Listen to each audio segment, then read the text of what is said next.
noches. Estamos en directo en el análisis de la actualidad en Canarias al Día, en Mírame Televisión. Como ven, nosotros de momento poco puente. Bueno, a partir de mañana, que ya es festivo, esperamos tener unos días de descanso porque todavía nos quedan unas semanas muy intensas de información hasta el próximo 21 de diciembre, porque ese día es un día muy importante para esta casa con la celebración de una nueva edición del Telemaratón Solidario. De eso hablaremos también a lo largo del programa de hoy, pero hay otros asuntos de actualidad que queremos abordar con ustedes y, por supuesto, en la compañía y con el análisis del compañero Óscar Martín, periodista de Onda Cero Canarias. Óscar, muy buenas noches. ¿Qué tal? Buenas noches, David. Buenas noches a todos. Bueno, de momento poco puente para nosotros, pero la verdad es que la actualidad también nos ha dejado algunos asuntos interesantes que vamos a comentar y que están dando que hablar mucho en las últimas horas, sobre todo esa suspensión del comisario provincial de Santa Cruz de Tenerife. Sí, en este caso, bueno, pues el que hasta ahora ha venido siendo comisario provincial en Santa Cruz de Tenerife, como saben ustedes, bueno, durante las últimas horas ha trascendido que en este caso, bueno, pues la Dirección General de la Policía la ha suspendido de empleo y sueldo, al parecer en este caso, bueno, por un presunto delito de violencia de género a una mujer, donde al parecer una mujer, una expareja, al parecer, según ha trascendido, presentó una denuncia, insisto, por supuestos o presuntos malos tratos, y en este caso una denuncia que no la presenta directamente esa mujer, sino un inspector jefe de la comisaría provincial, es decir, compañero del que hasta ahora ha venido siendo hasta hace unas horas el comisario provincial. En cualquier caso, como siempre, presunción de inocencia y habría que ver qué recorrido judicial tiene este asunto. Bueno, luego daremos más detalles de esta cuestión que ha avanzado a lo largo del día de hoy el periódico El Día, y en el periódico El Día leíamos también esta otra noticia que tiene mucho que ver con un asunto que venimos tratando en este programa de manera asidua y tristemente por algunos titulares que vamos conociendo. Por ejemplo, las viviendas vacacionales ya triplican a las de alquiler de larga duración en Santa Cruz de Tenerife. Los principales portales del sector ofrecen en este momento en el centro de la capital tinerfeña y los barrios 600 viviendas turísticas por tan solo 172 de arrendamiento convencional. A esto sumamos que hemos venido contando cómo hay una tendencia al alza de los precios de la venta de viviendas y también del alquiler. Todo esto está generando, bueno, pues la tormenta perfecta que aleja cada vez más a muchos ciudadanos de tener una vivienda digna, de poder vivir con una vivienda digna. La verdad es que el mercado inmobiliario está en una situación muy compleja y hoy queremos hablar con una persona, un especialista que conoce bien el mercado inmobiliario, que además es periodista y que seguro que nos va a explicar muy bien qué es lo que está sucediendo y hacia dónde vamos en esta tendencia, insisto, perversa, que está dejando a mucha gente sin poder acceder a una vivienda digna. Chema Blanco, periodista, agente inmobiliario, muy buenas noches, gracias por acompañarnos. Muy buenas noches, gracias por el espacio y el tiempo. La verdad es que leíamos ese titular en el periódico El Día. El alquiler vacacional es uno de los factores que está presionando sobre el precio de la vivienda, sobre todo sobre el precio del alquiler, pero no es el único. ¿Qué está ocurriendo? ¿Cómo se está formando, como yo decía antes, esta tormenta perfecta sobre el acceso a la vivienda? Chema. Bueno, yo creo que estamos en una situación de emergencia social, no de ahora, viene arrastrándose desde hace tiempo, y creo que los diferentes gobiernos no están siendo conscientes del evidente problema por el que estamos atravesando. Es un problema que viene desde hace tiempo porque llevamos 2 décadas sin apenas construir vivienda pública. Yo creo que esa es una cuestión que lleva tiempo, no da votos de forma inmediata, se ha ido arrastrando el problema y ha llegado un momento donde la demanda es enorme y sin embargo la oferta baja considerablemente y a pasos agigantados. En ese marco del que estamos hablando, la verdad es que se han intentado articular medidas para solucionar esta situación. Una es la más conocida, la ley de vivienda que aprobaba el gobierno central. Lo cierto es que, hablando de la ley de vivienda, lógicamente aprobada el Congreso a proposición del gobierno central, pero, Chema, ¿cómo está afectando la ley de vivienda? ¿Está siendo una solución o está aumentando el problema? Pues como era previsible, como adelantamos algunos antes de que fuera aprobada, lejos de solucionar el problema, lo ha agravado. Eso fue una ley de vivienda hecha con un sentido electoralista, fue aprobada una semana antes de las elecciones, con el objetivo de que tuviera un eco mediático y social. Tenía 2 planteamientos. Uno, el hacer que bajaran los precios. Esto no ha sucedido, han aumentado, y por otra parte hacer más fácil el acceso a la vivienda a las personas vulnerables. Lejos de conseguir esto, lo que ha hecho es que haya cerrado absolutamente la posibilidad de que las personas con menos ingresos puedan conseguir una vivienda. ¿Por qué? Porque para que bajen los precios hay un objetivo que es claro, es que haya más oferta que demanda. Desde que, según datos que se manejan, desde que se aprobó la ley de vivienda, lo que se ha conseguido es que el parque de vivienda en el mercado, de vivienda de alquiler, descienda un 40%. Ante esa circunstancia, pues lo que hace es que suban los precios. El pequeño propietario, o para el pequeño propietario, es más atractivo, por ejemplo, si tiene una propiedad, una vivienda, ponerla en alquiler vacacional en estos momentos que ponerla en el alquiler convencional. Es que sucede una cosa, con el objetivo que planteaban de proteger a las personas vulnerables, lo que han hecho ha sido desproteger al propietario, especialmente al pequeño propietario, a crear una inseguridad jurídica que ha hecho que desincentiven la posibilidad de ponerlos en el mercado de alquiler.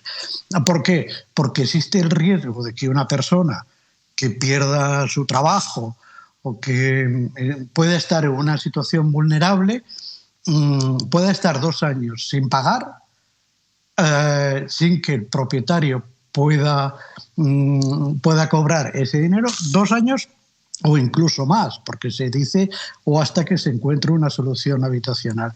Ante ese riesgo, ante esa circunstancia, ¿qué es lo que hacen los propietarios? Lo retiran del mercado, lo ponen directamente a la venta o lo alquilan de forma vacacional, de forma un contrato temporal o incluso por habitaciones. Y para las personas que están buscando una vivienda como vivienda habitual, pues no la encuentran. Lo que ha hecho esta ley es que esa vulnerabilidad pase al propietario. Yo entiendo que es lógico que a las personas que no tienen posibilidad de alquilar, que se puedan quedar en una situación de desventaja, de vulnerabilidad, el Estado les proteja. Lo que no puede ser es pasar el problema a otros ciudadanos, que en este caso son los propietarios, los pequeños propietarios. Y eso ha hecho que decaiga claramente el número de propiedades en alquiler mientras sigue creciendo la demanda. Una de las herramientas, Chema, que ofrece esta ley, por ejemplo, a los municipios es la declaración de las zonas tensionadas. Hemos visto cómo el Ayuntamiento de La Orotava ya ha iniciado los trámites para la declaración de zonas tensionadas en su municipio. ¿Cómo crees que va a afectar esta decisión? ¿Crees que va a ser positiva, que va a ayudar a bajar los precios del alquiler? Eso es curioso, ¿no? Porque, claro, se están aplicando algunas cuestiones de la ley, otras no, como es la declaración de las zonas tensionadas, porque eso corresponde a las comunidades autónomas a través de los ayuntamientos y eso, por lo tanto, no ha entrado en vigor. No se conocen los efectos que pueda tener.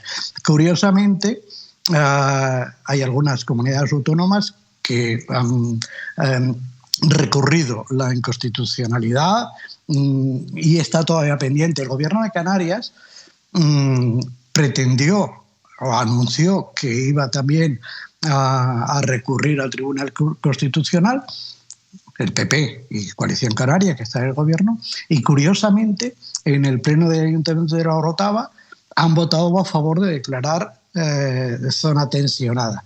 Es una incongruencia que no tiene mucha razón de ser y mucho sentido. ¿Qué efectos puede tener la declaración de zona tensionada? Que en principio, por ejemplo, en Tenerife pueden ser hasta 14 municipios. En teoría, porque realmente no hay estudios que coincidan, que confluyan en esa cifra. Lo que hace es que pone un tope al alquiler. Es decir, que lo que va a hacer es limitar las subidas de los alquileres que ya están en el mercado. Y a los nuevos que puedan salir al mercado sí que se les pone un precio máximo. Claro, estamos un poco en la situación anterior. Propietarios que en un momento dado puedan poner la vivienda al alquiler, pues a lo mejor deciden no hacerlo en este régimen de vivienda habitual y opten por alguna de las otras soluciones, como ya está sucediendo, claro. Pero en todo caso, eso se verá en el futuro, pero no parece que sea la mejor solución porque, entre otras cuestiones, pues se ha probado en algunos sitios, en algunos países, incluso en Barcelona, hubo tentativas y tampoco consiguió que bajara el precio. Yo creo que la forma de que baje el precio de la vivienda es que haya más oferta, no que baje la oferta. Y lo que habría que hacer, lógicamente, es incentivar, hacer atractivo al propietario, al margen de lo que puedan ayudar a construir, fomentar la construcción, pero hacer que sea atractivo al propietario ponerlo en alquiler, bien con las ventajas fiscales, pero todo, sobre todo con la seguridad jurídica de la que carece la ley que se ha aprobado. Chema, ¿en qué condiciones se están alquilando esas casas vacacionales? ¿De qué manera vive la gente, las personas que las alquilan? Porque he visto, se dan casos que son tremendos. Yo he visto incluso hasta anuncios donde se alquilan hasta dormir o vivir en caravanas, en furgones. Entiendo que conocerá casos concretos deplorables, me imagino, ¿no? Bueno, pero eso también no solo con las viviendas vacacionales. Eso sucede con las viviendas habituales y no es de ahora. Eso viene desde hace mucho tiempo. Yo he visto anuncios de publicaciones de garajes reconvertidos, de locales reconvertidos, probablemente sin cédula de habitabilidad, porque al fin y al cabo es una jungla. Yo creo que precisamente eso no se da tanto en las viviendas vacacionales como puede darse en la vivienda habitual, donde hay más desesperación.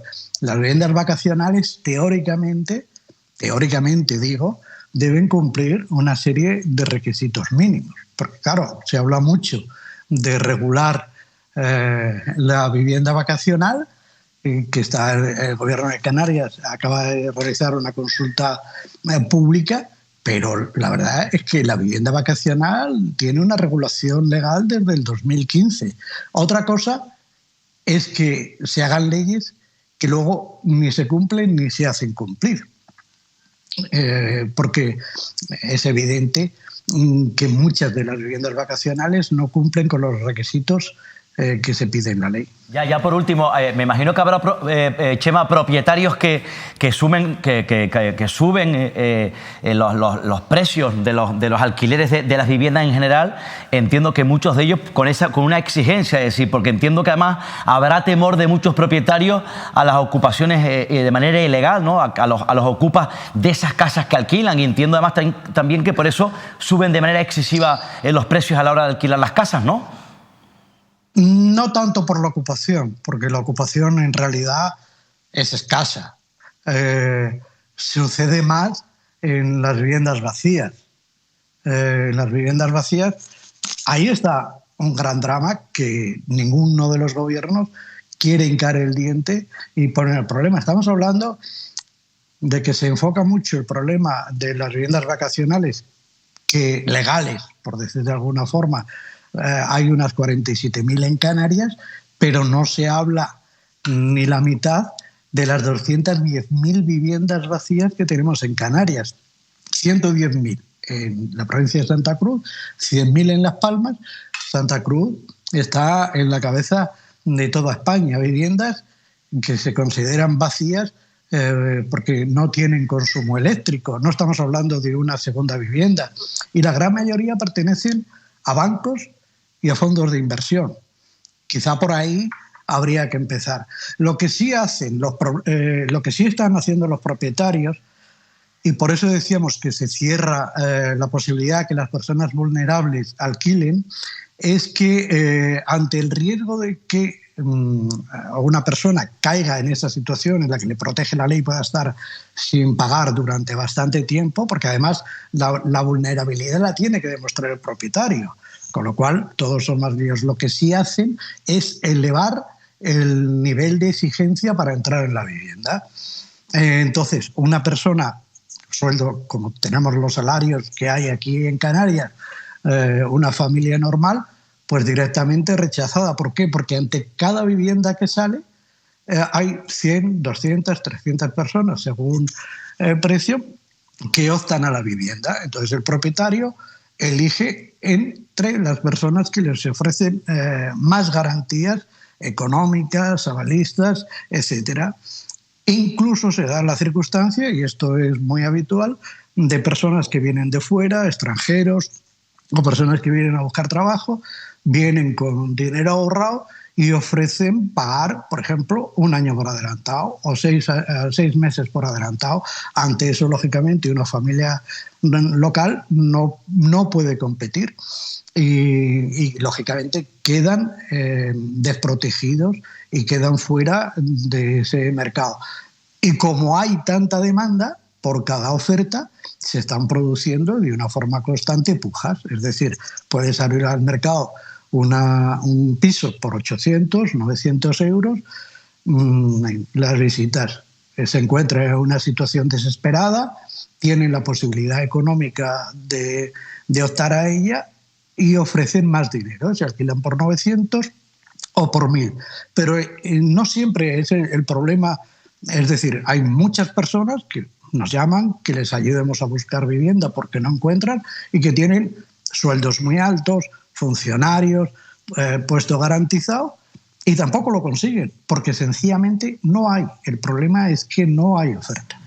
La verdad, Chema, que me quedo con una expresión que decías antes. Esto se ha convertido en una jungla. Y la verdad que por todo lo que has relatado, sobre todo esta última parte, la verdad es que me deja también impactado porque no conocía ese dato, ¿no? De que se estuvieran produciendo incluso pujas. Sí que conocía el dato y lo he visto, incluso en algunos casos, por ejemplo, en el centro de La Laguna, de personas que intentan intentan demandar alquileres y están dispuestos a pagar y cantidades muy por encima de lo que se está pagando de media en muchos edificios, ¿no? Entonces al final se está generando esa presión, pero claro, ahí el que más gana o el que puede ganar es el que más tiene, ¿no? Y eso, bueno, al final nos lleva, como tú decías, a una jungla que va a ser complicada, donde va a ser complicado que podamos sobrevivir los que tenemos unos trabajos y unos sueldos normales, vamos, en la media. Bueno, pero la jungla no es de ahora, la jungla es de hace mucho tiempo. El problema es que se ha pretendido legislar, yo creo que sin conocer bien el sector, dentro de una jungla. En cuanto, por ejemplo, te cuento una anécdota, por ejemplo, una vivienda en La Matanza que salía a alquilar en 800 euros, se alquiló por 1000, pero la familia italiana no solo pagó el año por entero, sino que le regaló al propietario 2.000 euros para que le eligiera él. Esto se está produciendo. Pues Chema Blanco, muchas gracias por habernos ayudado a entender un poco esa jungla de la que estamos hablando. Complicada situación. Yo te leía en el periódico el día que decías que a corto plazo va a ser difícil que las cosas cambien. Veremos si cuando se legisla, por lo menos, se legisla de manera que se encuentren soluciones. Al final, es verdad que hay muchas cuestiones que están un poco en periodo de pruebas, a modo experimental, pero también hay otros ejemplos, tú lo has dicho, en otros lugares, en otros países, donde ya hay cosas que se están probando aquí que no han salido bien y quizás había que haber aprendido, mirado a nuestros vecinos antes de tomar medidas. Bueno, situación complicada en cualquier caso. Chema, muchas gracias. Buenas noches. Un placer. Un saludo. Bueno, Óscar, lo decíamos, situación muy complicada. La verdad es que no sé a dónde vamos a parar, pero la realidad es que ahora mismo la situación del mercado es la que es y muchas familias es completamente imposible acceder a una vivienda digna. Así es, este es un debate muy importante y además muy adentrado en la sociedad y bueno, pues en este caso un problema grave también, el problema de la vivienda, ¿no? Sí que es verdad que además también se están dando los primeros pasos por parte de la Consejería Regional de Turismo para tratar de regularizar la modalidad del alquiler vacacional que se ha extendido ya en Canarias y crea, pues efectivamente, en este caso, problemas para encontrar un hogar. Primero, ya saben que los precios están absolutamente disparados, los precios del alquiler, pero absolutamente disparado. Ya es un escándalo cómo tratan algunas familias de alquilar algunos pisos, algunos hogares en unas condiciones además tremendas, pisos viejos en zonas incluso de la periferia de las grandes ciudades, ¿no? Los precios de la venta de vivienda se han vuelto a disparar, siguen disparados y bueno, pues eso crea una gran dificultad, sobre todo en este caso el problema que tienen los jóvenes, los chicos y chicas para independizarse, ¿no? Y que muchos de ellos además también han alquilado en este caso una casa, los sueldos son muy precarios y han tenido que volver a vivir vivir con sus padres y de hecho compartir piso algunos jóvenes. No hay construcción de vivienda, la construcción de vivienda privada se ha paralizado, no hay construcción de vivienda pública. Ya saben ustedes, las viviendas sociales en este caso, bueno, son escasas porque yo siempre he dicho que lleva este gobierno más de 20 años sin construir en la Dirección General de Vivienda una vivienda social. Bueno, yo creo que se ha convertido en un problema grave para la sociedad canaria. Bueno, problema grave sin duda, por supuesto para los jóvenes, pero yo creo que el problema ya es tan grande que afecta en zonas turísticas incluso mucho, a los que no son jóvenes también, a trabajadores, a familias, a personas que en muchos casos tienen que irse porque se les sube el alquiler y no pueden pagar, entran en esa jungla para buscar una nueva vivienda, no lo consiguen y entran en situaciones completamente dramáticas. Bueno, cambiamos de tercio, seguiremos hablando seguramente del problema de la vivienda y también buscando respuestas por parte de la parte política, que son quienes tienen, insisto, las herramientas, quienes pueden legislar para intentar solucionar esto. De momento nos decía Chema Blanco que esta ley de vivienda nacional, aprobada deprisa y corriendo a final de la pasada legislatura, no está solucionando. Lejos de eso, está generando que baje la oferta y por tanto que suban los precios. Bueno, eso nos lo explicaba Chema Blanco. Cambiamos de asunto porque en las últimas horas la isla de Tenerife y Canarias en general ha quedado conmocionada con un caso. Primero, tras conocer la noticia de la desaparición de un joven tinerfeño. Se trata de Tanausú Pérez. Bueno, quiero que vean este titular porque el cuerpo de Tanausú Pérez aparecía semienterrado en una finca agrícola de Buenavista del Norte, en la Isla Baja, en Tenerife, y se han ido conociendo datos en las últimas horas. El periódico El Día contaba que ha habido 2 personas detenidas, 20añeros, una de ellas es la exnovia del propio Tanausú Pérez y que en principio habrían tenido una relación sentimental actualmente. Los dos, en este caso, los 2 detenidos 20añeros. Bueno, muchas dudas, muchas incógnitas. La verdad que un asunto dramático, Óscar, que conmocionaba, insisto, a la isla ya cuando se conocía la desaparición. Bueno, todo pintaba mal, todo lo que se conocía en torno a la desaparición era complicado. Además, un joven del norte de la isla, pero que, si no me equivoco, vivía en el sur, ¿verdad? En La Camella, en Arona.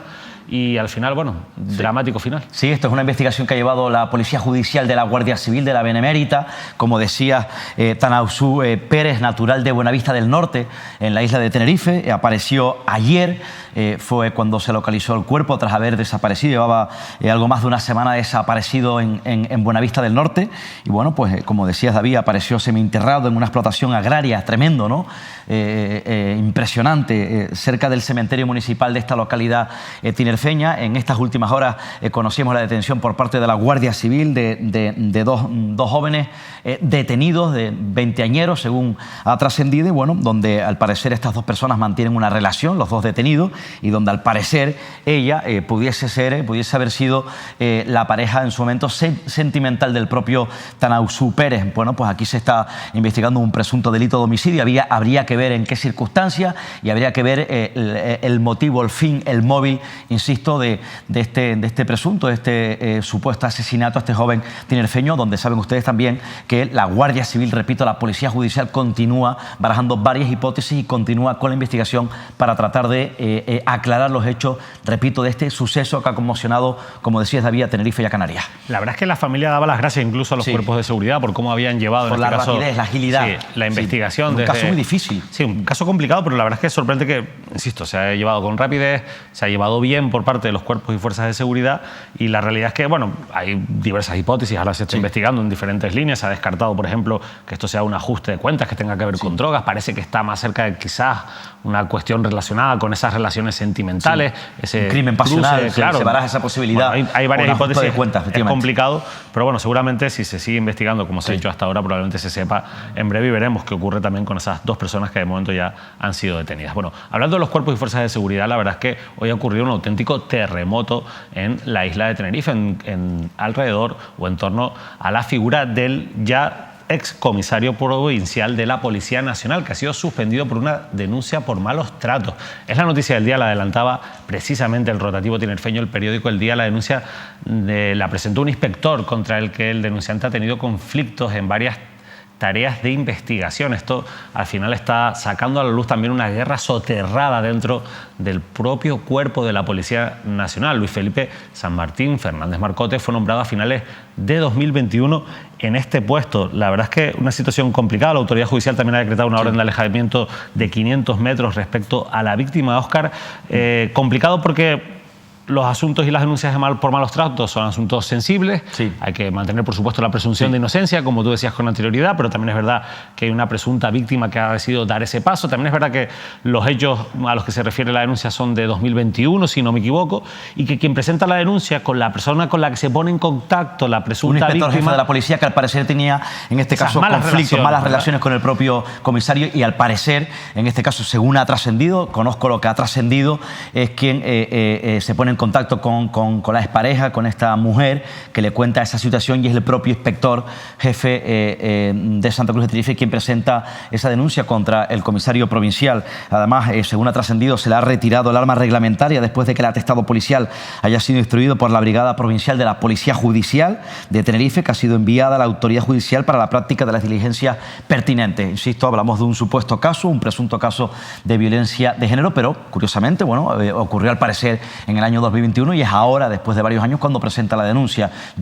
Me parece un asunto, como todos, de estas características muy delicado. Hay que ser muy prudente, Yo creo que es un mensaje que hay que lanzar a la sociedad tinerfeña, y apelo, sin lugar a duda, bien alto a la presunción de inocencia, insisto, del que hasta hace unas horas ha venido siendo comisario provincial del Cuerpo Nacional de la Policía, porque, como saben ustedes, bueno, decías que se ha suspendido de empleo y sueldo de momento. Insisto, presunción de inocencia, y a ver, a partir de ahora, qué recorrido puede tener el caso, insisto, en el ámbito judicial, pero repito, presunción de inocencia hacia la figura del comisario provincial. Bueno, hoy en 3 de mayo, en Pérez Ayala, en la calle Robaina, no se ha hablado de otra cosa, lógicamente, dentro del Cuerpo Nacional de Policía, sobre todo porque, evidentemente, dentro de la propia policía sí que era conocido ese enfrentamiento público entre el excomisario, entre Luis Felipe San Martín y Francisco Moar, que es el inspector jefe del que hablabas.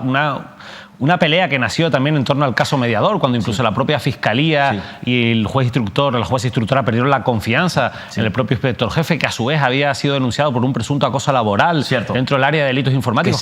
Que se archivó, fue investigado por asuntos internos de Madrid y se llegó a archivar, pero esa guerra interna era conocida, y que esto haya ocurrido ahora de esta manera, quieras o no, Óscar, es un poco rocambolesco, es un poco por eso, complicado de entender, ¿no? Claro, hay que tener muchas cautelas. Efectivamente, por eso yo apelo a esa prudencia y a esa presunción de inocencia por las circunstancias que envuelven al caso en sí. Como decía, la denuncia la presentó ese inspector jefe, donde la jueza y el fiscal del caso Mediador no estaban contentos con la investigación, como estaba llevando el inspector jefe la investigación del caso Mediador, y se le pide, entiendo, al comisario que se le retire, en este caso, la investigación. Así procedió, según ha trascendido el propio comisario, y eso al parecer no pudo sentar nada bien al que ha denunciado y el que es inspector jefe de la policía. Bueno, veremos cómo se va desencadenando también todo este proceso, porque al final no deja de ser una noticia con trascendencia que se aparte, que se suspenda temporalmente a un comisario provincial. Bueno, vamos a hablar de otro asunto que nos ha llamado mucho la atención en las últimas horas, lo publicado el periódico Atlántico hoy. Quiero que vean este titular, porque el IAS, el Instituto de Atención Social y Sanitaria del Cabildo de Tenerife, ha cesado al jefe de cocinas por dejar a los pacientes, escuchen bien, del centro DICOT sin cenar durante una semana. Desde el 25 de noviembre los pacientes no tuvieron servicio de cocina por las tardes porque el cocinero estaba de vacaciones y el jefe de cocinas no mandó a ningún sustituto. Óscar, la verdad es que ya de por sí las carencias que tiene también nuestro sistema sociosanitario, los problemas que afectan, las listas de espera tremendas, que encima ahora puede parecer una tontería, pero no lo es, que se peguen una semana en el centro DICOT, que es uno de los más importantes, sin cenar, todos los usuarios, por una negligencia de este tipo. Yo creo que al final, por otro lado, hay que aplaudir la rápida respuesta del propio IAS, fulminante, ¿no?, con la destitución. Águeda Fumero del Partido Popular, la consejera de Acción Social del Cabildo, responsable del IAS, creo que cenaba los mayores, no sé si eran sándwiches o yogures por la noche, ¿no?, durante la tarde, porque como decía, se fue de vacaciones el cocinero, no había ayudante de cocina, y parece que no trasladó la posibilidad de sustituir a alguien, insisto, de una figura fundamental en un centro de mayor, además de tan importancia como el Có de los Vinos. Al parecer ha sido reubicado en este caso en el Febles Campos. Parece ser incluso que trabajadores denuncian, según publica este rotativo, este digital tinerfeño, que también hay un déficit de personal importante en el Febles Campos, una falta de personal, que en este caso también denuncian que hay personal de vacaciones y que no se ha sustituido. Águeda Fumero, la consejera de Acción Social, ha anunciado, eso sí, que que en 2023 se han creado, en cuanto al ratio, ¿no?, del personal de trabajadores, unos 44 nuevos puestos de trabajadores, 26 para el refuerzo de unidades técnicas y administrativas, es decir, auxiliares, me refiero en general, abogados, psicólogos, en fin, trabajadores sociales que son claves en los centros de mayores, y 19 de carácter asistencial. Insisto, me parece esto un asunto lamentable y bastante grave.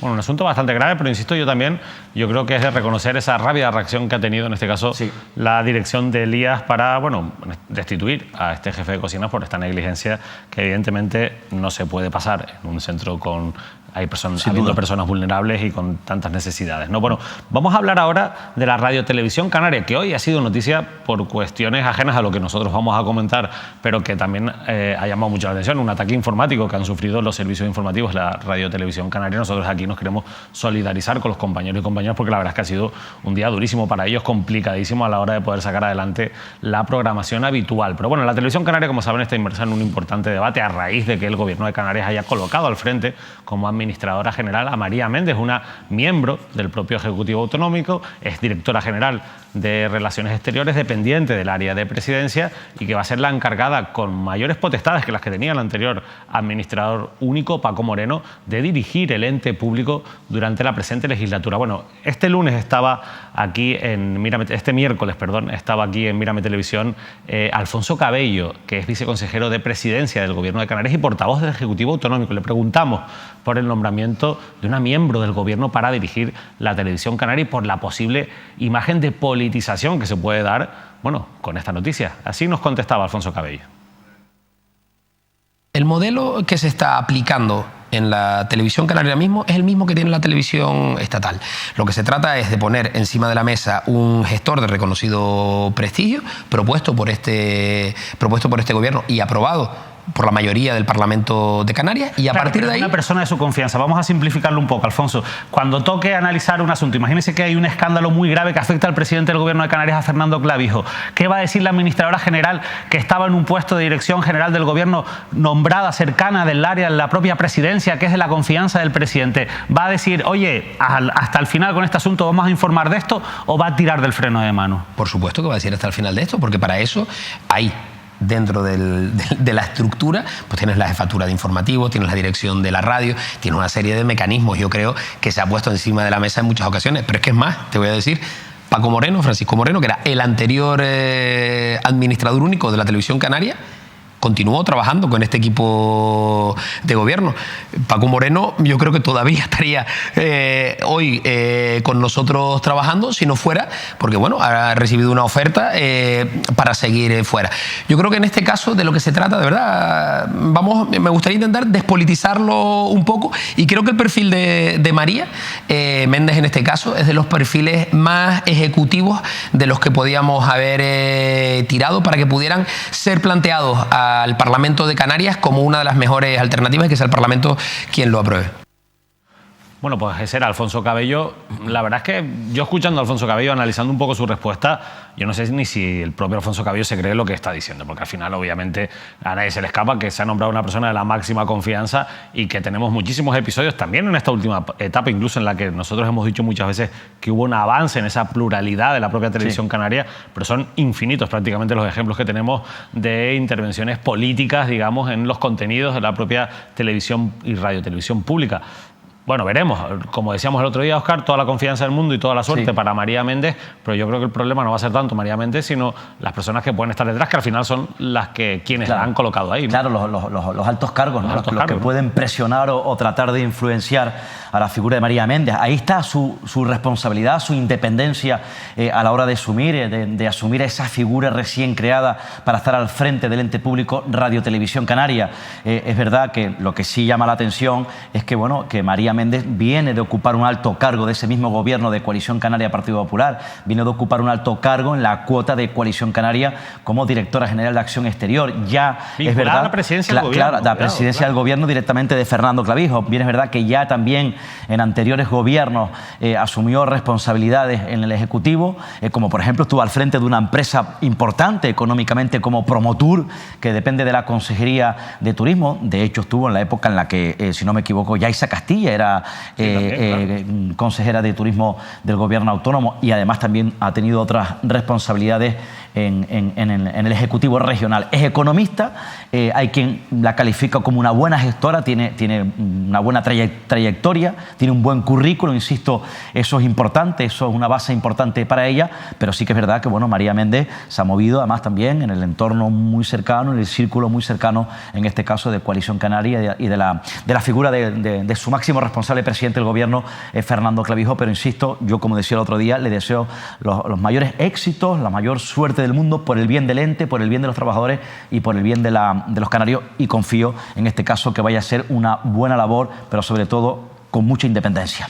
Bueno, siguiendo un poco con la actualidad política, Óscar, en las últimas horas hemos conocido que el Partido Socialista, que sabes que se está reestructurando después que Ángel Víctor Torres haya tenido que ir al Ministerio de Política Territorial y Memoria Democrática, hemos ido contando estos días cómo está formando ya su equipo, el propio Ángel Víctor Torres. En Canarias también su baja ha tenido que ser sustituida por Nira Fierro, sí, la diputada socialista tinerfeña, que va a ocupar a partir de ahora la presidencia del grupo parlamentario. Nira Fierro, que al final es una persona de la máxima confianza de Ángel Víctor Torres, por tanto entiendo que lo que hace Torres es blindar, digamos, su liderazgo en Canarias con el nombramiento de Nira Fierro. Así es, y además ha dejado bien claro el propio Torres, ya yo lo decía hace algunos días, que iba a seguir, iba a continuar como secretario general del Partido Socialista en Canarias. Hay algunos varones del PSOE que esperaban que diese un paso, estaban instigando a que diese un paso, dejase la Secretaría General, una vez ya se convirtió en ministro del gobierno de Sánchez, porque saben que además también habrá algunos varones en Tenerife, en este caso, que quieren recuperar, hacerse, ¿no?, alzarse con el poder del Partido Socialista. Ha dejado bien claro, en este caso, porque así fue apoyado por unanimidad el propio Torres, que va a continuar al frente de la dirección del partido. Nira Fierro asume esa gran responsabilidad, es decir, es una persona de la máxima confianza de Torres, quizá de las personas más cercanas a Torres, y que por tanto va a mantener ese peso en Canarias cuando, bueno, pues no se lo permita el propio Torres, con esa ardua responsabilidad como ministro. Va a ocupar, va a asumir la presidencia del grupo parlamentario, la máxima responsable del grupo parlamentario socialista, y en este caso, bueno, el propio Sebastián Franquis continúa como portavoz del grupo parlamentario y Elena Mañez sustituye a Nira Fierro como portavoz adjunta. Elena Mañez es otra persona, en este caso cercana a Torres, fue consejera del gobierno de Torres, será la portavoz adjunta, insisto, porque saben que Nira Fierro asumía esa responsabilidad y ahora, repito, va a asumir la responsabilidad de presidenta del grupo parlamentario, que era ya un asunto, una clave o un puesto que se vaticinaba una vez Torres abandonaba el Parlamento. Por cierto, hoy leía en Europa Press, hablando un poco de las personas que están en el entorno del ministro Torres y sobre todo de la nueva reestructuración del gobierno, ¿no?, por parte de Pedro Sánchez. Leía en Europa Press que diplomáticos están un poco molestos con el nombramiento, entre otros, de Héctor Gómez como embajador de España en la ONU por su falta de experiencia, porque no es una persona del sector, no tiene conocimientos en el ámbito diplomático. Es verdad que fue ministro de Turismo y lo que vienen a decir, ellos no lo dicen con esa palabra, pero para nosotros entendernos, nuestros espectadores también vienen a decir que no reúne el perfil, ¿no?, y que es un echadero, básicamente, lo que le han buscado a Héctor Gómez, ¿no? Hombre, en este caso ocupa un cargo de máxima importancia, pero no es un alto cargo en el gobierno, ¿no?, un cargo intermedio, como por ejemplo una Secretaría de Estado, ¿no? Hay algunos que apuntaban que el propio Héctor Gómez, al quedarse fuera de los ministerios... Son cargos de gestión. Claro. Esto es otra cosa, ¿no? Esto es un cargo de representación. Además, y ahí hay que tener recorrido y duradero, además, ¿no?, también, claro, muchos ministros, los que fueron muchos ministros del Partido Popular, que llevaban una trayectoria inmensa de muchos años, acabaron siendo embajadores. Se me viene a la mente, por ejemplo, entre algunos, Federico Trillo, pero que es verdad que ya era mayor, pero es que Héctor Gómez es todavía muy joven. Eso es lo que sorprende, lo que te iba a decir, que quizás lo que más sorprende de este nombramiento es la juventud de Héctor Gómez. No termina de encajar en ese perfil. No, es muy joven. Yo pensaba que Héctor Gómez iba a acabar como secretario de Estado.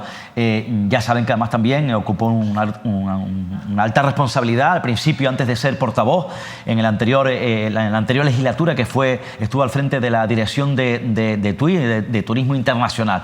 Es verdad, entiendo yo, que lo que ha podido pensar o la clave que ha podido manejar el propio Pedro Sánchez para otorgarle esa responsabilidad al tinerfeño Gómez es que es verdad que él, no sé si ahora, pero en una etapa anterior, asumió dentro de la Federal del Partido Socialista el área de Relaciones Exteriores. Fue el secretario nacional de Relaciones Exteriores, insisto, de la Federal del Partido Socialista. Entiendo que, insisto, esa puede haber sido la clave o la razón de Pedro Sánchez para enviarlo de embajador ante la ONU en Nueva York. Bueno, pasamos página porque, como les decíamos al principio, estamos muy centrados en lo que ocurre el próximo 21 de diciembre de manera simultánea, tanto en Gállard, en el municipio de Gran Canaria, en la Plaza de Santiago Apóstol, como en el Mercatenerife, en Santa Cruz de Tenerife, y también en los distintos puntos de recogida habilitados en el resto de islas, porque llega una nueva edición del Telemaratón Solidario. Como saben, buscamos alimentos para poder ayudar a unas 40.000 personas que se encuentran en una situación de pobreza severa, una iniciativa impulsada por el propio Banco de Alimentos en colaboración con Mírame Televisión, en la que también participa Radio Televisión Española en Canarias y en la que son fundamentales pues muchísimas organizaciones que basculan alrededor de esa labor de los bancos de alimentos y que son fundamentales para localizar después esas entregas, esas ayudas a las personas que más lo necesitan. En ese trabajo fundamental siempre está presente la ONG, la Asociación Kairos, y hoy queremos hablar con su portavoz, su responsable, su presidente, con Benjamín Barba, con el que hemos charlado muchas veces y al que hoy queremos saludar también a esta hora de la noche. Benjamín, muy buenas noches, gracias por atendernos. Buenas noches, David, y buenas noches, Óscar. Como sabéis, siempre es un placer poder estar con vosotros. Una nueva edición del Telemaratón Solidario. La pregunta siempre es recurrente, pero uno puede pensar que estas cosas, por ser tradicionales, ya no son tan necesarias. El otro día nos decía el presidente de Banco de Alimentos que han notado una cierta desidia de la población en las últimas campañas que se han hecho de recogidas de alimentos. Ya digo que no sé si es por costumbre o por la difícil situación que además atraviesan las familias canarias, pero entiendo, Benjamín, que esta nueva edición del Telemaratón Solidario vuelve a ser muy necesaria. Sí, David, es verdad que es muy necesaria sencillamente porque los datos de pobreza en Canarias no bajan. Realmente y tristemente lo tenemos que reconocer, el 36% de la población canaria está en el umbral de la pobreza. Y un dato también muy importante, y es que cerca del 47% de menores de edad también están precisamente en esa situación. Y eso significa que hay muchas personas que pues no tienen para comer alimentos tan básicos como son carne, pescado, fruta, verdura. Entonces, todos estos alimentos que son necesarios para una alimentación sana, saludable, pues no se tienen, ¿no? Y todo esto es que la pobreza cada vez se va agudizando y los pobres más pobres, pues en ese sentido, permitidme ese término, cada vez están peor y cada vez van engordando más ese número de la pobreza aquí en Canarias. Y en este aspecto yo creo que la telemaratón es muy necesaria. La verdad es que cada año lo hemos venido diciendo y no nos podemos cansar. Lo decimos las ONGs que estamos trabajando con las personas que nos vienen derivadas por los servicios sociales, en nuestro caso del Ayuntamiento de Santa Cruz, que son personas que verdaderamente están necesitando estos alimentos. Que piensen que esto no es porque personas que están ahí, que bueno, pues no tienen otra cosa. Están buscando trabajo, pero el problema que nos estamos encontrando en estos momentos es que hay personas que están trabajando y aún trabajando no tienen para cubrir lo que son las necesidades básicas de lo que estamos hablando del tema de los alimentos. Y si me permites, David, dos detalles muy importantes. Uno, lo habéis apuntado excelentemente al inicio de este programa con el problema del alquiler de la vivienda. El precio de la vivienda está altísimo. Las familias tienen que dedicar muchísimo más dinero a poder pagar el alquiler de la vivienda que antes, que hace por lo menos un par, 3 de años. Esto que hace que ese dinero se retraiga de otras cuestiones tan básicas como esta de la que estamos hablando, de los alimentos, de comprar alimentos de más calidad y de más variedad. Entonces, esto es un elemento que creo que es muy, muy, muy importante. Y el otro elemento es también el precio altísimo de estos productos básicos.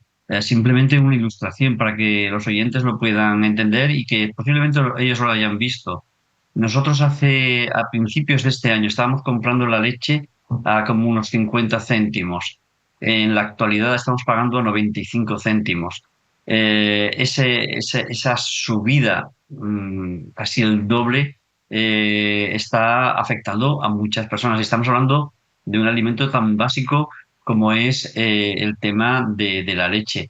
y qué diríamos y qué diremos precisamente de otro alimento tan básico como es el aceite para poder cocinar? A veces podíamos repartir aceite de oliva. En estos momentos estamos repartiendo aceite de girasol y gracias a las donaciones que se nos están dando. Entonces, insistir mucho en la importancia y la relevancia de este evento, de esta telemaratón. Estoy viendo aquí la imagen esta que estáis poniendo a este compañero poniendo aceite en aquella caja. Esos son años dorados en lo que eran las entregas. En estos momentos eso no se puede hacer.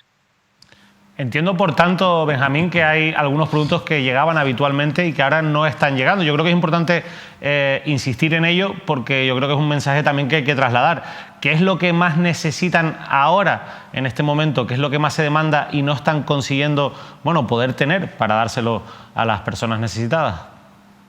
A ver, estos dos productos que he comentado básicamente, aceite y leches. Estos son los dos productos básicos que nos venían años anteriores a través del FEGA y que en estos momentos esto ya no nos está llegando. No nos está llegando prácticamente desde el año pasado. Entonces, son estos dos elementos básicos, pero es que luego podríamos mencionar lo que estábamos hablando de fruta y verdura. La fruta y la verdura han subido también los precios de una forma exponencial. Nosotros antes, con ayudas de un sitio y de otro, podíamos comprar eso, fruta y verdura para poder entregar bolsas con esos alimentos a las personas, pero ya prácticamente desde mediados de este año ya hemos tenido que dejar de comprar esos productos porque es que evidentemente hemos tenido que priorizar qué es lo que más entendemos que están necesitando las familias en estos momentos. Y hemos entendido que es la leche, sobre todo por ese alto índice de pobreza que hay infantil, y luego también el hecho del aceite como un elemento básico para cocinar.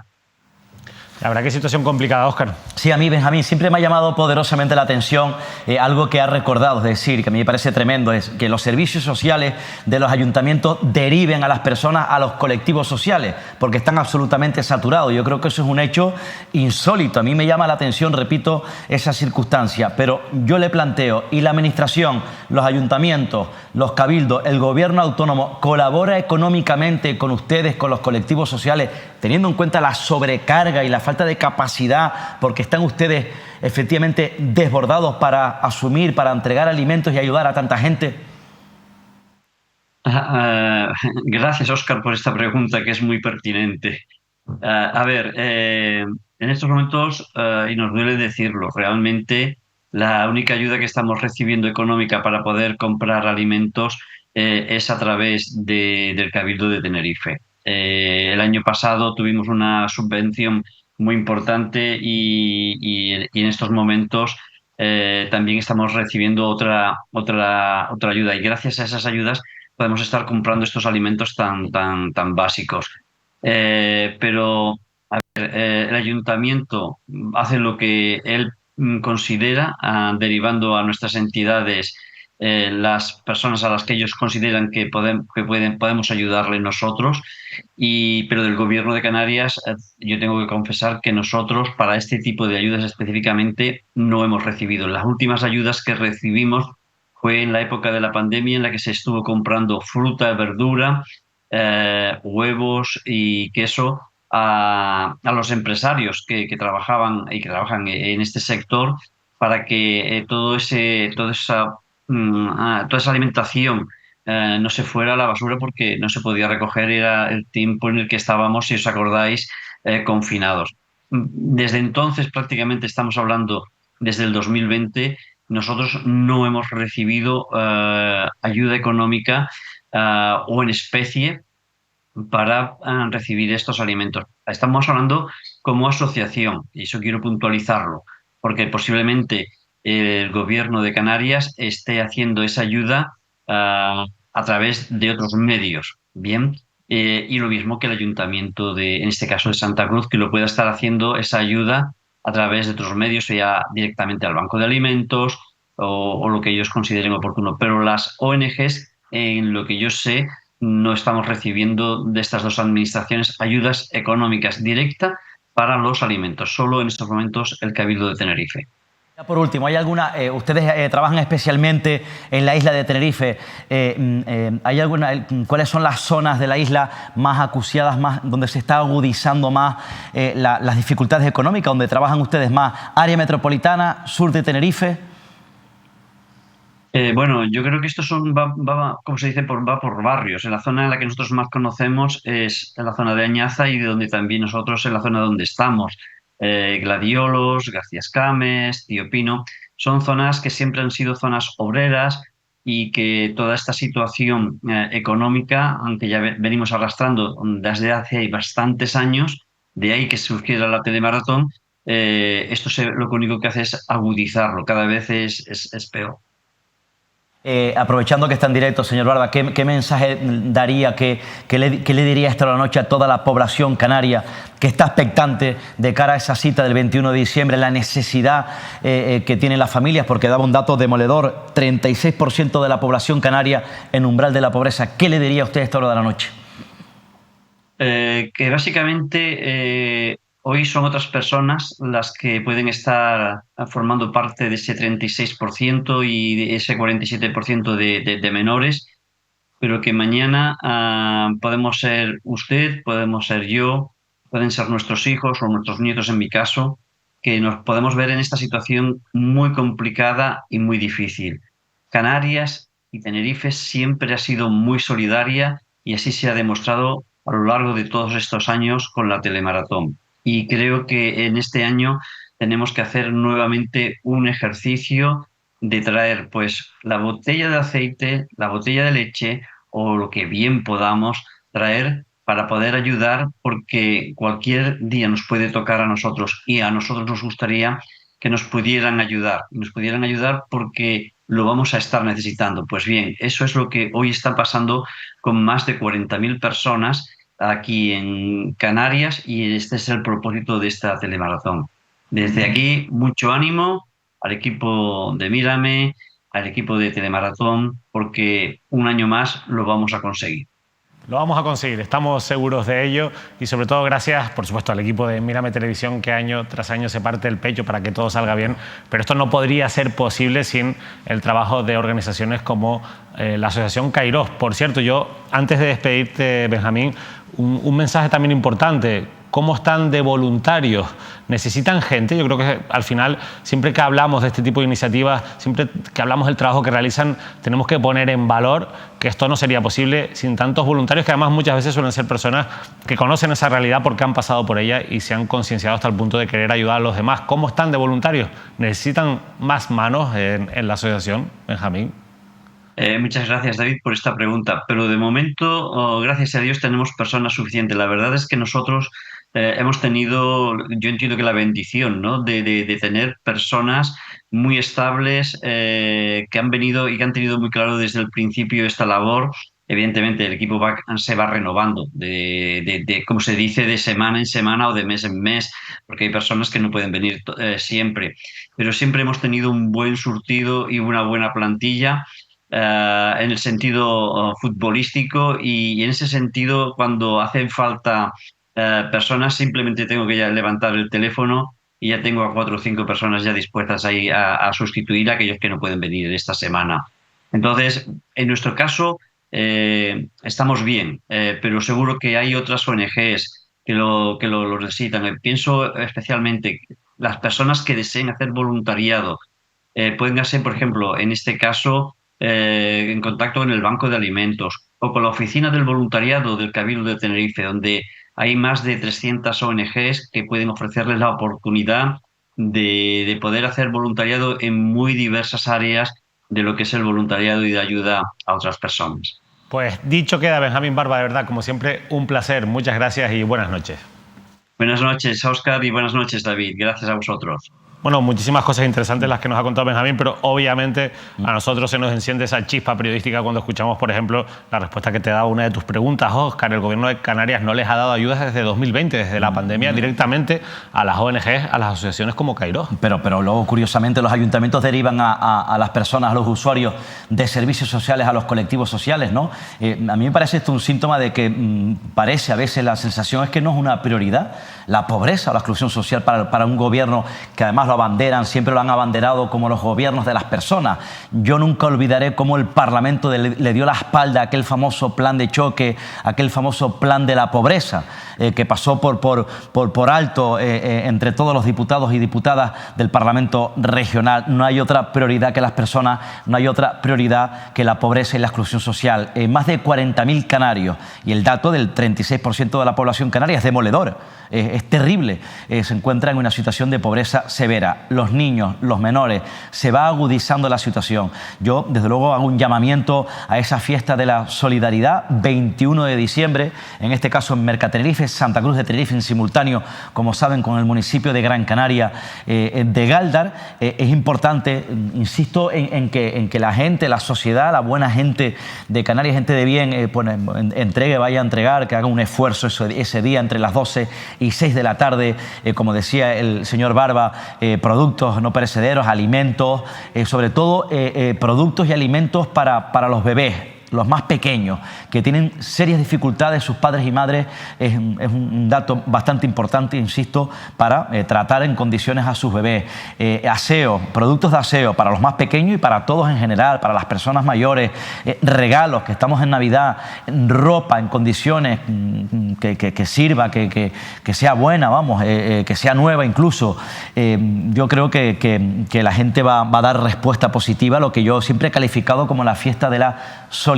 Y hago un llamamiento también, aprovecho si me permiten, para hacer un llamamiento a la implicación, en este caso, de los empresarios, de los grandes empresarios, pero sobre todo es importante, porque además lo han demostrado y lo han hecho, pero los animo a que lo sigan haciendo, que la gente les será agradecida. Los pequeños y medianos empresarios son claves en este tipo de eventos solidarios. Sí, ya lo decía el propio Benjamín Barba, ¿no? Sí. Como está la situación de la inflación, de la cesta de la compra, el precio de la vivienda, es muy complicado pedirle que el peso de la solidaridad lo carguen solamente pues los ciudadanos de a pie. Claro. Para eso están también las grandes empresas con grandes beneficios, que en citas como esta, bueno, pues tienen que demostrar también su solidaridad y generosidad con el pueblo canario. Bueno, nosotros, por supuesto, seguiremos muy pendientes del próximo 21 de diciembre, pero ahora nos vamos unos minutos a publicidad y volvemos con más análisis de la actualidad.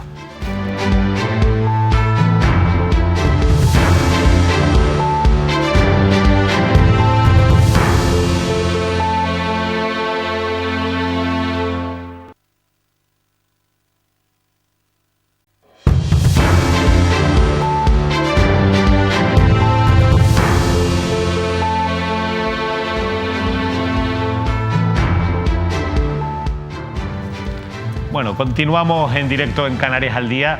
Tenemos muchos asuntos todavía de los que hablar antes de despedirnos, pero evidentemente teníamos que hacernos eco de lo que está ocurriendo, esa tormenta política que se ha conocido a nivel nacional con el anuncio de los diputados y diputadas de Podemos de abandonar la coalición con Sumar y pasarse al grupo mixto, entre ellos la diputada por Gran Canaria, Noemí Santana. Bueno, esto está generando muchísimo debate sobre cómo va a afectar a la política nacional, pero también a la política canaria, porque en Canarias recordemos que Coalición Canaria tiene una diputada, que es Cristina Valido, y esto va a afectar también a cómo va a funcionar a partir de ahora Coalición Canaria. Pero bueno, antes de comentar el asunto, vamos a ver las reacciones. Vamos a escuchar primero a Javier Sánchez Serna, que es diputado por Murcia, y es quien anunciaba la noticia en el Congreso de los Diputados.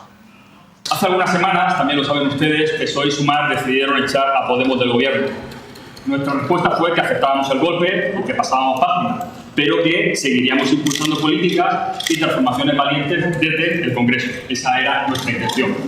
Hemos intentado hacer todo lo posible desde el grupo parlamentario de Sumar, pero se ha demostrado imposible. Por ello, les anuncio que desde ahora los diputados y diputadas de Podemos pasamos al grupo mixto para garantizar nuestra capacidad de hacer política en el Congreso y para seguir impulsando las medidas valientes que necesitan las mayorías sociales de este país.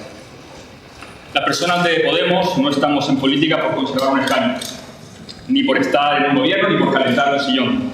Estamos aquí, en el Congreso, para impulsar, como digo, cambios valientes y ambiciosos para hacer posible lo que nos dicen que es imposible. Desde las instituciones, desde las calles y con el apoyo de nuestra militancia, vamos a seguir trabajando con total autonomía política para recuperar la unidad del bloque democrático y para volver a gobernar en coalición. Son 5 las diputadas de Podemos que han pasado al grupo mixto. Yone Belarra, la secretaria general de Podemos, también se pronunciaba en el día de conmemoración de la Constitución sobre este cambio, esta decisión que ha tomado Podemos. Podemos ha pasado página. Podemos deja atrás un momento extraordinariamente difícil para nuestra organización y ahora, con fuerzas renovadas, nos ponemos a cumplir con el mandato de la ciudadanía, que es trabajar para seguir impulsando las transformaciones valientes, feministas, ambiciosas, económicas, que ya llevamos empujando desde hace ya muchísimo tiempo, especialmente desde el Gobierno. Bueno, una decisión que ha generado, por supuesto, una auténtica cruce de acusaciones por parte, en este caso, de dirigentes de Podemos y de dirigentes de Sumar. También hemos escuchado al propio ex vicepresidente del Gobierno de España, a Pablo Iglesias, a avalar esta decisión. Hay muchas críticas. Bueno, hay ahora mismo una tormenta, como les decía, abierta dentro de las entrañas del propio Podemos, pero también hay críticas en relación a si estos diputados, estas diputadas, se convierten en diputados tránsfugas o no. Hay un debate también jurídico muy interesante con la ley antitransfugismo en la mano. Sin entrar en el fondo de ese debate, sigamos a escuchar, lógicamente, a quien tiene algo que decir o ha tenido algo que decir sobre esto, que es Alberto Rodríguez, que, como saben, fue el candidato de Sumar por la provincia de Tinerfeña al Congreso. No consiguió su acta de diputado, pero también en la pasada legislatura fue diputado por la formación de Podemos, con quien salió mal parado. Así calificaba a sus ex compañeras Alberto Rodríguez. Resulta que Canarias se vuelve a quedar una vez más, una parte importante del pueblo canario, más de 100.000 personas, sin representación en el Congreso de los Diputados. Ya en la segunda legislatura que nos roban la representación, esta vez tiene que ver por un caso de transfugismo pues flagrante. Los diputados y las diputadas de Podemos, que se presentaron en una coalición electoral con muchos otros espacios políticos y partidos, y que con ese acuerdo amplio se presentaron a las elecciones, pues ahora han decidido convertirse en tránsfugas e irse al grupo mixto, y en el caso de Canarias, pues dejar al archipiélago y a más de 100.000 personas sin representación. Esto es inadmisible, al igual que fue inadmisible lo que ocurrió en la legislatura pasada, que también nos quedamos sin representación. Bueno, ¿y qué va a ocurrir con Coalición Canaria? Pues depende del periódico que lean. Por ejemplo, en el periódico El Día veamos este titular sobre lo que considera Coalición Canaria que va a pasar con este cambio político. Coalición cree que gana peso en el Congreso con Podemos en el grupo mixto, ya que Cristina Valido dice que su voto será ahora más determinante cuando los morados se desmarquen del Gobierno. La realidad es que Podemos de momento ha dicho que no se va a desmarcar de las políticas, va a seguir apoyando las políticas de Pedro Sánchez, aunque lógicamente las va a criticar y ya lo han dicho. Pero fíjense, en el Canarias 7, sin embargo, leíamos esto: el paso de Podemos al grupo mixto resta protagonismo a Coalición Canaria en el Congreso, porque la diputada nacionalista Cristina Valido dispondrá de menos tiempo de intervención en el Pleno y menos turnos para presentar iniciativas. Eso es un hecho. Óscar, va a tener menos tiempo a partir de ahora Cristina Valido. Yo creo que pierde peso en ese abanico que podía tener la diputada de Coalición Canaria, porque ahora habrá 5 diputados en el grupo mixto, y está claro que le resta espacio a la hora de presentar iniciativas y tiempos de duración. Eso por un lado. Ojo, porque este es ya casi el fin del fin, si me permiten, en el filo de la desaparición de Podemos. Podemos solamente tiene 5 diputados y ahora pasan al grupo mixto, porque vuelve a romper esa relación con Sumar, con la fuerza de Yolanda Díaz.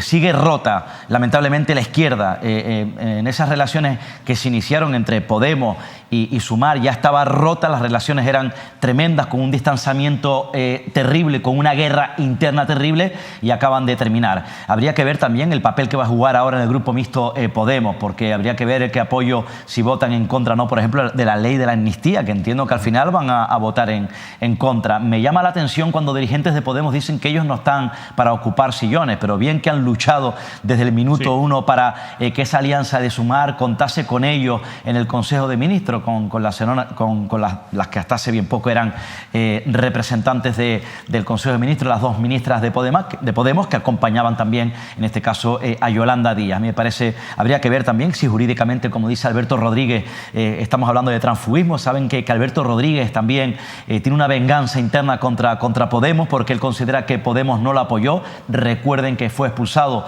como diputado nacional por la provincia de Santa Cruz de Tenerife, montó un partido, Proyecto Drago, Él sabe también perfectamente cómo funciona Podemos, porque, como saben, fue la mano derecha de Pablo Iglesias, fue secretario de organización de la Fuerza Morada. Insisto, bueno, yo creo que estamos ante un escenario donde Podemos se encuentra al filo ya de casi su desaparición, porque ahora forman parte del grupo mixto y, desde luego, con 5 diputados, poco recorrido les veo yo, repito, a los diputados, en este caso de la formación morada, con una clave, que entre esos 5 parlamentarios está la Gran Canaria Noemí Santana, que, como saben, bueno, ostentó, alcanzó esa plaza por la provincia de Las Palmas, al contrario de Alberto Rodríguez, que, aunque es concejal de la oposición en el Ayuntamiento de Laguna, en Tenerife, no consiguió continuar o hacerse un hueco en el Congreso de los Diputados. Sí, hay una parte canaria, lógicamente, en toda esta crisis, por la presencia de Noemí Santana. Yo recuerdo a la exministra Inés Montero llamar tráfuga a Mary Pita, cuando Mary Pita decidió abandonar y pasarse al grupo mixto, el grupo de Podemos en el Congreso.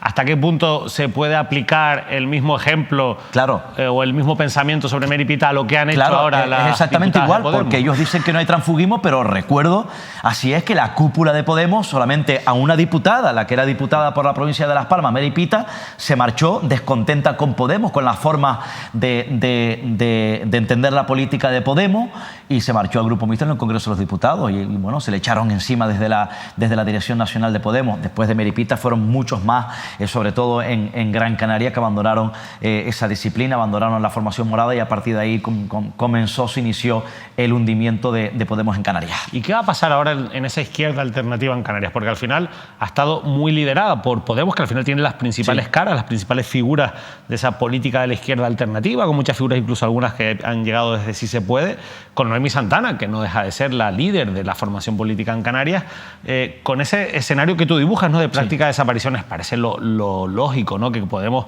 ya se termine de evaporar, como le ocurrió también a Ciudadanos.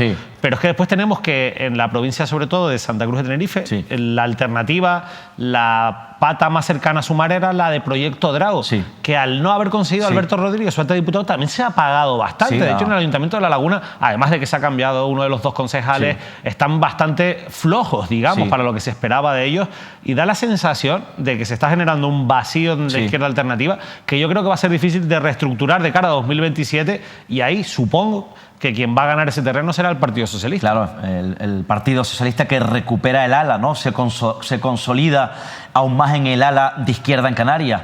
Es verdad que continúa en este caso Izquierda Unida, en esas alianzas también con Podemos y con Sumar, ¿no?, donde bueno, hay algunas alianzas en algunas instituciones, en la oposición, porque, como saben ustedes, Podemos perdió el poder, por ejemplo, en Santa Cruz de Tenerife. No, está el máximo exponente quizás de Izquierda Unida, ¿no?, que es Ramón Trujillo. Que Ramón Trujillo, en esa alianza con Podemos, y Si Se Puede, se vino abajo, desapareció, no está en la oposición en el Ayuntamiento de Santa Cruz de Tenerife. Sí que es verdad que mantienen, en este caso, Podemos, el poder importante en el Ayuntamiento de la capital Gran Canaria, con Gemma Martínez como concejal, que es clave para que siga gobernando el Partido Socialista, en ese acuerdo en la ciudad de Las Palmas entre el PSOE, Nueva Canarias y Podemos, ese pacto progresista que lo lideraba en el anterior mandato Augusto Hidalgo. Y la soledad es palpable en la figura de Alberto Rodríguez, la soledad es palpable en la figura de Noemí Santana, sin lugar a duda, y también en Alberto Rodríguez. ¿Por qué? Porque Alberto Rodríguez no logró fraguar por mala estrategia un posible pacto, en este caso en La Laguna, dejando fuera a Si Podemos con el propio Rubén Ascanio, donde se avecina un posible pacto Partido Socialista, Coalición Canaria. Insisto, bueno, yo creo que son las horas contadas, están ya contando las horas del final, repito, de las 2 patas de esta organización en Canarias, y desde luego, bueno, fortalece el Partido Socialista ese abanico de izquierda en esta comunidad autónoma, que entiendo que lo seguirá liderando. Bueno, cambiamos de asunto porque antes hablábamos de lo que se necesita de cara al telemaratón solidario. Hay otra demanda que también nosotros hacemos, con la que también nosotros colaboramos, y es la necesidad de poder obtener alimentos también para las protectoras de animales, porque la situación también es crítica y hay que pensar también en los animales, las necesidades que pasan. Por ejemplo, hemos visto auténticas noticias de cómo se está aumentando, o por lo menos se están conociendo más casos de maltrato animal. Estos animales después acaban en esas protectoras. Ya Por ejemplo, el caso más conocido fue el de las peleas de Weimar. Pero es que fíjense lo que hemos ido conociendo en las últimas horas y en los últimos días. Por ejemplo, este titular de Diario de Aviso: rescatan a 35 perros en una casa de La Laguna. Vallecolino, que es a donde han sido trasladados estos perros, pide ayuda. Los animales vivían en condiciones deplorables. Para que se hagan una idea, bueno, han sido rescatados por la policía canaria y los perros estaban hacinados, sin agua ni comida, viviendo y durmiendo en sus propias heces en una habitación sin ventilación ni luz. Ahí están viendo a los canes. La operación que se ha llevado a cabo en 2 fases y ha propiciado el rescate de estos animales, que ahora están en Vallecolino en una situación muy complicada, porque entre otras cosas Vallecolino tampoco tiene las condiciones ni los recursos necesarios. Pero fíjense también con lo que nos hemos encontrado en la isla de Fuerteventura también en las últimas horas, porque en Fuerteventura, ahí ven, se está investigando a una persona por la tenencia de 4 caballos en pésimas condiciones sanitarias y de alimentación. Fueron localizados en un paraje conocido como la montaña Tirba, en Tuineje, con delgadez extrema y grave deterioro general. Tanto en el caso de La Laguna como en este de Fuerteventura, en el que ahora también vamos a poder ver esas imágenes, ha sido fundamental, hay una coincidencia que es fundamental y queremos incidir en ella: la denuncia vecinal. O sea, en los 2 casos, en este caso el Seprona en Fuerteventura y en el otro la Policía Canaria en La Laguna, han actuado a raíz de la denuncia de vecinos. Nosotros queremos hacer un llamamiento e insistir en ello, porque es fundamental que si ustedes tienen conocimiento del maltrato animal por parte de personas cercanas o personas que ustedes conozcan, lo denuncien, porque eso ayuda muchísimo a la intervención de los cuerpos de seguridad y están viendo, bueno, el estado en el que se encontraban también estos animales. Y en este caso, además de las posibles responsabilidades penales por maltrato animal, que ustedes saben que ahí todavía queda mucho que avanzar porque las penas, bueno, no son excesivamente altas. Insisto, veíamos con lo que ocurría con las peleas de Weimar y cómo personas que se ha demostrado y se ha probado que pertenecían a una red criminal para realizar peleas ilegales de perros ni siquiera han entrado en la cárcel. Pero también que sepan que esto les puede tocar el bolsillo. Vean esta otra noticia del periódico El Día que nos llamaba la atención, porque el Ayuntamiento de Santa Cruz de Tenerife ha sancionado con 10.000 euros a una vecina de Santa Cruz por descuidar a su mascota.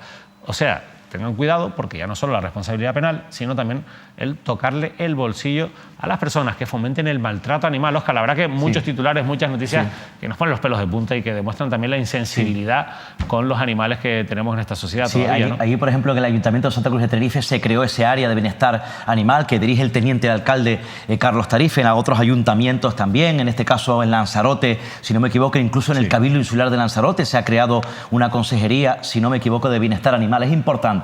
Y esas consejerías, esas áreas están precisamente, que entiendo que no muy dotadas de recursos económicos, pero sí para ejercer con contundencia esta labor. Por tanto, ahí quiero felicitar al Ayuntamiento de Santa Cruz de Tenerife. Son imágenes tremendas, terroríficas. A mí me produce repugnancia. Pero claro, es importante la labor vecinal, la denuncia ciudadana. Es importante también, quiero felicitar la labor que hace para combatir el maltrato animal.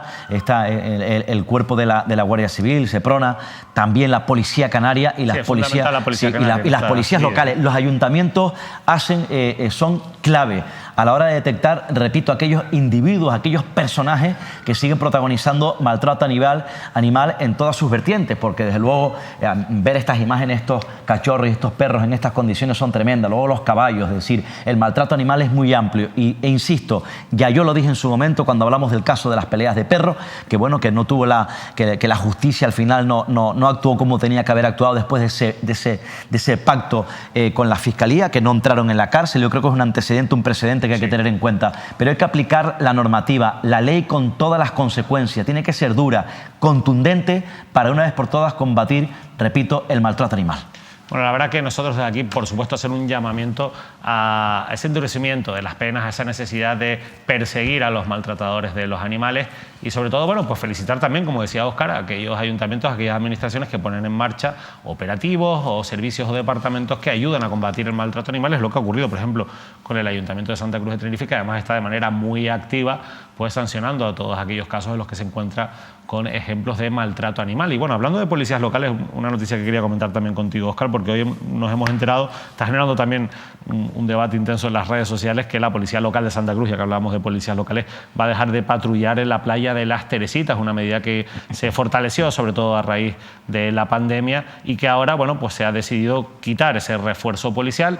Al final, lo que han dicho también algunos sindicatos es que esto lo que demuestra es la falta de personal que sufre la plantilla de la policía local. Nosotros leíamos en redes sociales a Florentino Guzmán Plasencia, que es concejal, ex concejal de policía del Partido Socialista y ahora en la oposición, bueno, pues criticar esta medida, y él, bueno, ironizaba y decía que si iban a ser las palmeras las que ahora vigilasen la playa. Pero de nuevo se vuelve a mostrar un problema, insisto, que está de fondo, ¿no? Es la falta de personal en el cuerpo de la policía local de la capital. Sí, en este caso hay un servicio de salvamento y Cruz Roja que es clave en la playa de Las Teresitas, faltaría más. Ese sí tiene que estar, por sin duda. Pero a mí me parece, yo creo que, como dice, además los sindicatos la advierten, ¿no? Esto es fruto víctima del déficit que hay en el cuerpo de la policía local, de funcionarios de seguridad local, como ocurre en el resto de municipios de Canarias y en el resto de provincias de España. Es decir, los cuerpos locales de seguridad tienen un déficit histórico de agentes. Pero ojo, porque me parece peligroso, me parece preocupante, es inquietante que una playa principal de la capital tinerfeña, de esa envergadura, de esas dimensiones,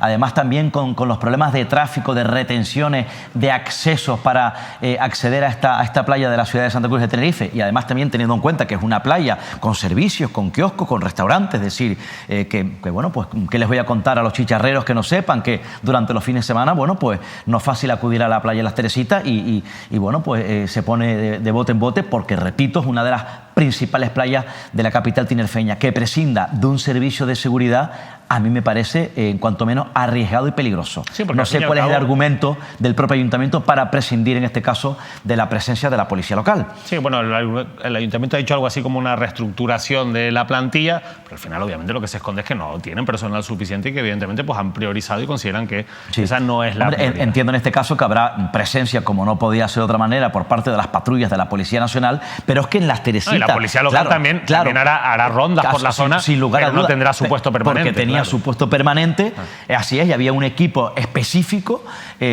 policías locales específicos para esa tarea, donde, como saben ustedes, transitaban incluso por la orilla, en la propia playa, ejerciendo esa seguridad. Y yo creo que además también es importante, no solamente para velar por la seguridad, en este caso de los bañistas, sino que además también para tratar de evitar cualquier accidente, cualquier robo que se pueda producir entre los bañistas de Las Teresitas. A mí me parece preocupante, sin duda me entristece esta noticia. Oye, por cierto, hablando de falta de personal o de falta de medios, una noticia también que leíamos publicada en las últimas horas sobre la situación que se vive en la prisión de Tenerife 2, porque allí la falta de recursos es asfixiante, y sobre todo en este caso de médicos. Solo hay, lo ha denunciado UGT, solo hay 3 médicos cuando deberían haber 8, y sobre todo en un marco en el que se están aumentando también las agresiones sobre los funcionarios. También parece que el sindicato ha denunciado, al parecer, hace poco una agresión a un funcionario por parte de un interno. Que estuvo a punto de cortarle el cuello, ¿no? Un recluso. Claro, que estuvo a punto de cortarle el cuello, por eso reclaman porque no está cubierto el número suficiente para trasladar o para, en este caso, bueno, pues aportar una atención sanitaria en las mayores condiciones, y además un centro, el de Tenerife 2, que históricamente, bueno, está desbordado, está saturado, y hay un amplio número de internos en una prisión que es fundamental, que es clave, que es principal, que es la que está en La Esperanza en Tenerife. Bueno, es fundamental también proteger, lógicamente, laboralmente a los funcionarios de prisiones por el riesgo que conlleva también, bueno, una profesión como esa. Bueno, antes de ir despidiendo ya el programa, queríamos comentar también esta noticia que leíamos en Canarias Ahora, y que es fruto también de un trabajo de investigación de un equipo de expertos de la Universidad de La Laguna. El futuro climático para Canarias: 6 grados más, menos lluvia y un 75% de aridez. Solo los 2 primeros meses del año quedarán fuera de la temporada de grandes incendios.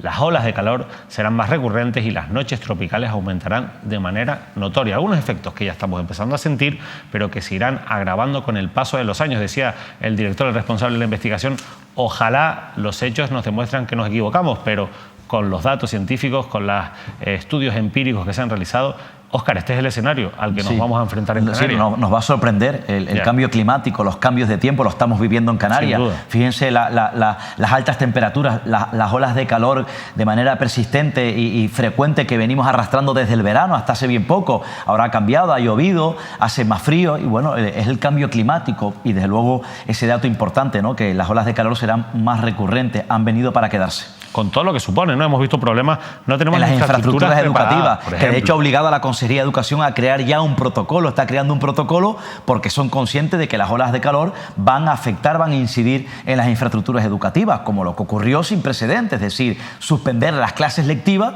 en los colegios de Canarias por esa famosa ola de calor.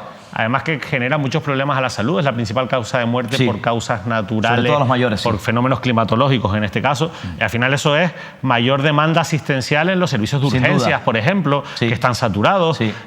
Al final llevándolo al día a día de nuestra sociedad, de cómo funciona, más allá de que además somos islas, ¿no? Y que esa aridez del 75%, esas sequías que ya están afectando al campo, la falta de alimentos, los incendios, la mayor dependencia del exterior, el encarecimiento de la cesta de la compra, porque al final todo va relacionado. O sea, realmente somos conscientes y nos estamos preparando para todo lo que viene, porque la sensación que da es que, bueno, vamos intentando parchear la situación, pero son muchos los efectos que puede tener. Ya no solo, por supuesto que sí, en el medio natural, pero también en nuestro día a día. Claro, ahora ahí están los responsables políticos de preparar programas y estrategias de concienciación a la ciudadanía, porque no estamos preparados, no somos conscientes. Y como decía David, bueno, hay un hecho ahí importante, es decir, el efecto que tiene en la salud de las personas bueno, con problemas de salud, de asma, bueno, pues que les afecta de manera tremenda estos cambios de tiempo, sobre todo a las personas mayores, los más ancianos, que tienen que recurrir a los centros de salud, ya saben, a las urgencias, que además también son recursos absolutamente saturados. ¿Y qué les voy a contar? En este caso, el efecto que tiene la sequía, los cambios de tiempo que están siendo muy duros, con una incidencia muy tremenda a todos los sectores que representa el sector primario en el campo en Canarias. Bueno, pues la verdad y luego los incendios, ¿no? Los incendios que hemos vivido en Canarias, ¿no? En los últimos meses. Incendios de última generación que se llaman por los efectos que se generan a raíz del cambio climático y que, como veíamos ahí, solo habrá 2 meses, o sea, tendremos 9 meses de posible riesgo alto de incendios, ¿no?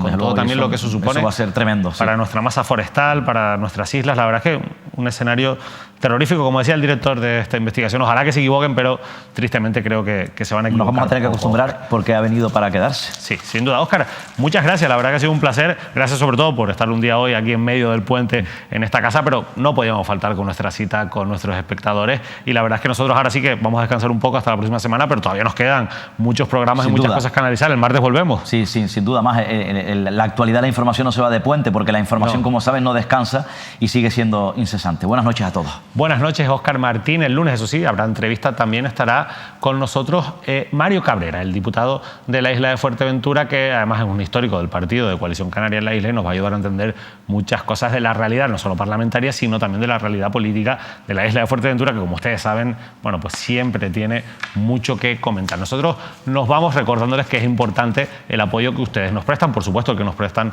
nuestros anunciantes, para poder seguir haciendo un programa libre como el que hacemos aquí, un programa crítico y en el que intentamos analizar la actualidad, intentando contar esas claves que muchas veces no se cuentan, pero también denunciando cuestiones que consideramos injustas y que consideramos que son de interés. El periodismo está para eso, para ser de contrapoder contra los abusos de quienes están en el poder. Y el periodismo no tiene que esperar por nadie para denunciar las cosas. Ese es nuestro trabajo y ese es, por supuesto, el trabajo que siempre seguiremos haciendo aquí en Canarias al Día. Óscar Martín y un servidor. Nos vamos con unas imágenes de Navidad ya anticipada en la playa de las Canteras, con ese histórico y tradicional ya Belén de las Canteras, ese Belén de arena que ya ha sido inaugurado. Bueno, con estas imágenes nos despedimos. Que pasen un feliz puente.